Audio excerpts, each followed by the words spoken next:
마가복음 12장. 예수님께서는 비유로 사람들에게 말씀하기 시작하셨습니다. 어떤 사람이 포도밭을 가꾸었다. 그리고 주위에 담장을 치고 포도즙을 짤 구덩이를 파고 망대를 세웠다. 그리고 포도밭을 농부들에게 빌려주고 여행을 떠났다.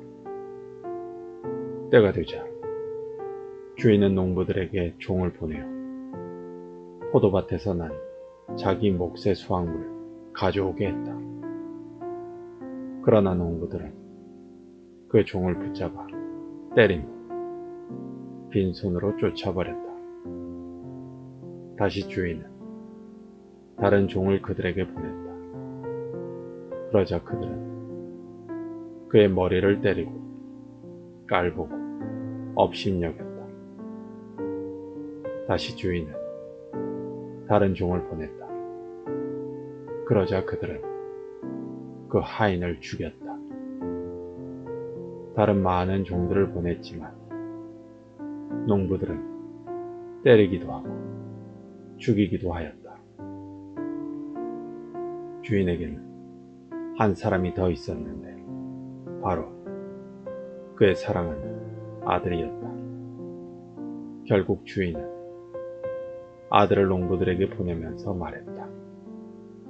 농부들이 내 아들은 존중할 것이다. 그러나 농부들은 서로 말했다.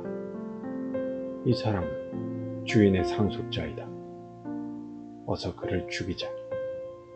그러면 유산이 우리의 것이 될 것이다. 농부들은 아들을 잡아다 죽인 포도밭 밖으로 던져버렸다. 포도밭의 주인이 이제 어떻게 하겠느냐?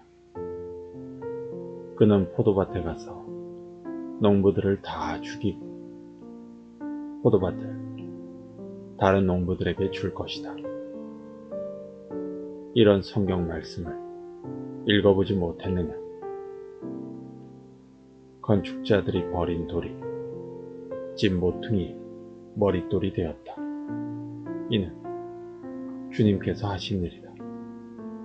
이것이 우리 눈에 놀랍지 않은가? 그들은 이 비유가 자기들을 빗대어 하신 것임을 알고 예수님을 체포하길 원했습니다. 그러나 백성들을 두려워하여 예수님을 두고 떠나가 버렸습니다. 그들은 예수님의 말씀에서 트집을 잡으려고 바리새파 사람과 헤롯 당원 몇 명을 예수님께 보냈습니다.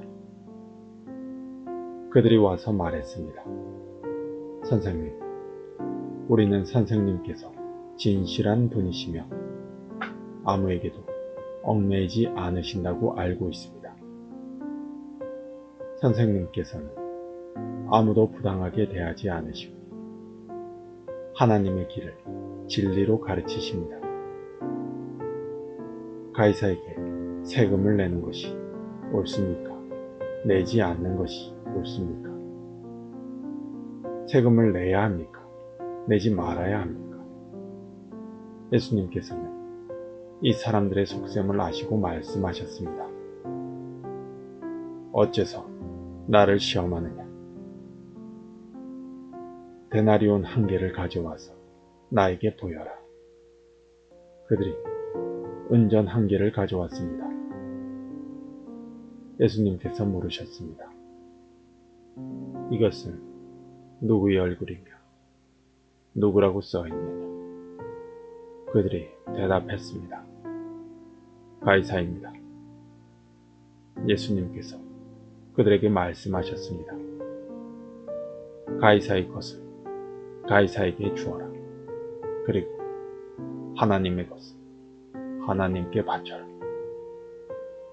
그들은 예수님의 말씀에 놀랐습니다. 부활이 없다고 주장하는 사두개파 사람 몇 명이 예수님께 왔습니다. 그리고 예수님께 질문을 했습니다.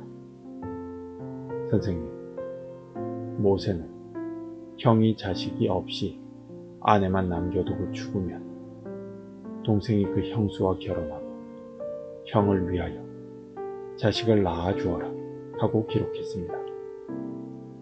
7 형제가 있었는데 맏형이 결혼하고 자식이 없이 죽었습니다.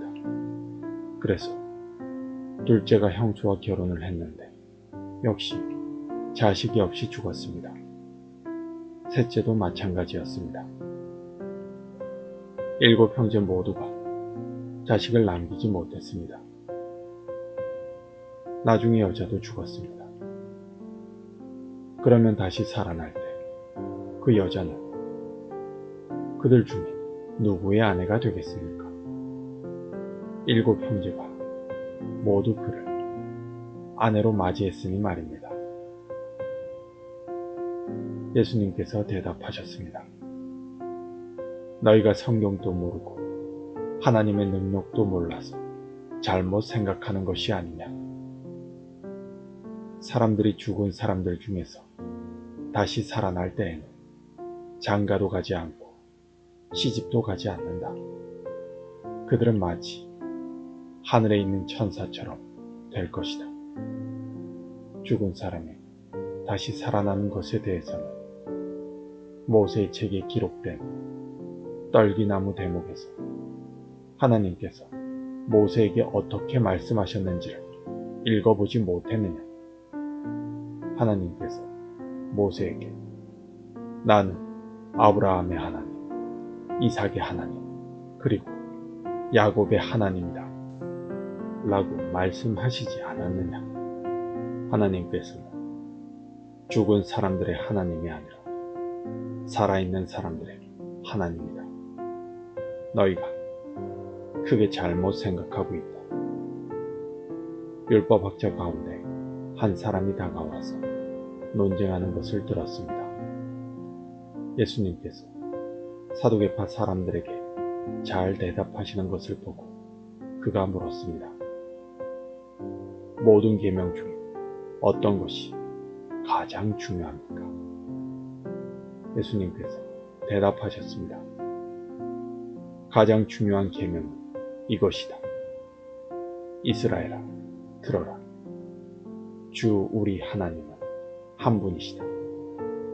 내 모든 마음과 모든 영혼과 모든 뜻과 모든 힘을 다하여 주 너희 하나님을 사랑하여라. 두 번째로 중요한 계명은 이것이다. 내 이웃을 내 몸같이 사랑하여라. 이 계명들보다 더 중요한 계명은 없다. 율법학자가 예수님께 말했습니다. 옳습니다. 선생님, 하나님께서는 한 분이시고 그 외에는 다른 신이 없습니다. 모든 마음과 모든 지식과 모든 힘을 다하여 하나님을 사랑하고 이웃을 자기 자신처럼 사랑하는 것이 다른 모든 번제물이나 희생제물보다 더 중요합니다. 예수님께서는 이 사람이 지혜롭게 대답하는 것을 보시고 말씀하셨습니다. 너는 하나님 나라에 가깝구나. 그 뒤로는 아무도 감히 예수님께 더 묻지 않았습니다. 예수님께서 성전에서 가르치고 계실 때 이렇게 물으셨습니다. 어째서 율법학자들은 그리스도가 다윗의 자손이라고 말하느냐? 다윗 자신은 성령으로 이렇게 말하였다. 여호와께서 내 주님에게 말씀하셨다. 내가 내 원수들을 내 발 아래 굴복시킬 때까지 내 오른쪽에 앉아 있어라. 다윗 자신도 그리스도를 주님이라고 부른다. 그런데 어떻게 그리스도가 다윗의 자손이 되겠느냐? 많은 무리가 예수님의 말씀을 기쁘게 들었습니다. 예수님께서 가르치시면서 말씀하셨습니다. 율법 학자들을 주의하여라. 이들은 긴 옷을 입고 걸어 다니기를 좋아하고 장터에서 인사받기를 좋아한다. 이들은 회당에서 높은 자리를 좋아하고 잔치에서도 윗자리를 좋아한다. 이들은 과부의 집을 삼키며 사람들에게 보이기 위해 길게 기도한다. 이런 사람들은 더 큰 심판을 받을 것이다. 예수님께서 헌금함 맞은편에 앉으셔서 사람들이 어떻게 헌금하는가를 보셨습니다. 여러 명의 부자들이 많은 돈을 헌금했습니다. 가난한 과부가 와서 랩돈 동전 2개, 즉 한 고드란트를 넣었습니다. 예수님께서 제자들을 부르신 후 말씀하셨습니다. 내가 너희에게 진정으로 말한다. 이 가난한 과부가 헌금함에 돈을 넣은 다른 모든 사람들보다 더 많이 헌금을 하였다. 다른 모든 사람들은 넉넉한 중에서 헌금을 하였지만 과부는 가지고 있던 모든 것, 즉 생활에 필요한 돈 전부를 바쳤다.